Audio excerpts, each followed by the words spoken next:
Today, ladies and gentlemen, I'll be talking to you about art and what it means to me. But I'm not going to talk to you about specific artists or specific art pieces or how they were made, nothing like that. I don't have an art degree, so I can't tell you all that. What I can tell you, however, is how you can represent your life throughout art. See, now it all comes from the idea of interpretation.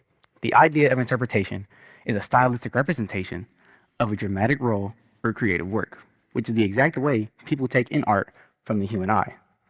But when I realized this, I also realized something else. Not everybody sees what I see, and that allowed me to fully take in art's beauty and what it truly means to me. Now, I want to take you guys back to when I moved back in with my grandparents in first grade. I moved in because my parents were away at the time. My mother was recently incarcerated, and my father believed that it was best if I moved in with my grandparents. Which, I'm not gonna lie, best decision they made in a while. They they allowed me to experience art at a very young age. My grandfather, he's an artist in his own right. He has he has paintings all throughout the house. Some of his own work, some he's purchased, and he also tried to teach me how to draw. But I was little, didn't really want to learn like that. I just wanted to play video games. My grandmother treated me like I was her own son, and I was really their son at the time. My grandmother is the most caring individual I've ever met in my life. She's quite literally my second mom. She's so important to me, in fact, that after the show is over, she's the one who takes me home. So she is so important to me. And me being exposed at a young age allowed me to fully, truly see what really is important about art and how I can represent myself in it. Because throughout life, you have struggles. Everybody struggles in life because if there's no bad, there's no good. They have to counter set each other. Now, when I was growing up through quarantine, from seventh grade up until my junior year of high school, I dealt with a lot of internal issues. I dealt with depression, anxiety, suicidal thoughts, all the things of the sort. And art helped me escape that reality at one point. It allowed me to focus on things that I realized were beyond my control, but I could represent myself in a way to where it's healthy. I can represent myself in a way to where I like to see it, where I see fit, and to where I like it.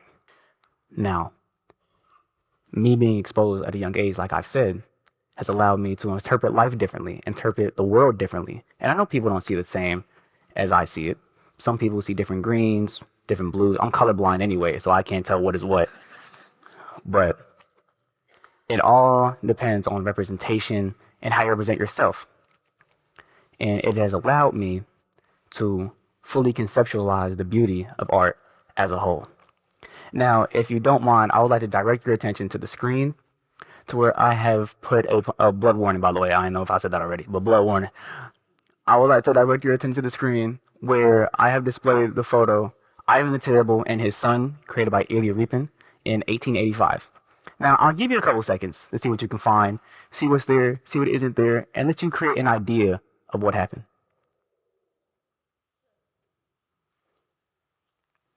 As you can see, he's dead. Um, Ivan the Terrible now holds his son. I'm pretty sure you can see the staff on the ground that is covered in blood. The rug is now misshaped. His head is broken. He now holds his son, and look at the emotion in the eyes of the father. He is overly distraught. Everything, his whole offspring, is now collapsed on the ground with blood in his hands. He now holds a lifeless corpse that was once his son. Now, some might ask, what happened? Who killed him? Why did they kill him? When did he kill him? But what if I told you that the man who killed his son was himself? The father killed his own son in this painting. Now, most people wouldn't guess that. When I was researching the paper or the painting, I didn't guess it myself.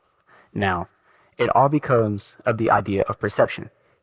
Now, to the person sitting to the left or right of you, they might see something in you that you may not see in yourself. They may envy what they see that you don't see. And perception is such a powerful tool to help shape different realities to where it allows you to say, hey, they see something in me that I don't see in myself. That can help me grow.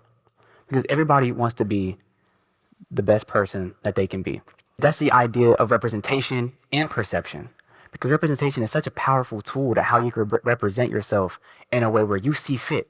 From the way that their hair is, to how they dress, to how they talk, everything that they do within themselves to try and put themselves out into the world, that's what they use to represent themselves. I represent myself through art. The person before me represented themselves through music.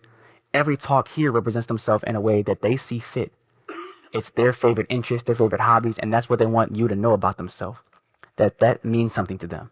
And art means something to me. And in order to truly understand who you are, you must know where you came from, what you love, and what really drives you to be who you want to be. So I'm going to ask you before you leave today to not only just look at art, see what art is, but truly experience it. Because experiencing without even trying is no experience at all. Because even when you try and take away a piece to say, hey, take away a piece of yourself, to try and be like, maybe they don't like this, maybe they don't like that. When I brought up the point of somebody might envy what you have, you may not think you're good enough. Art brings out that emotion of, why am I not good enough for this?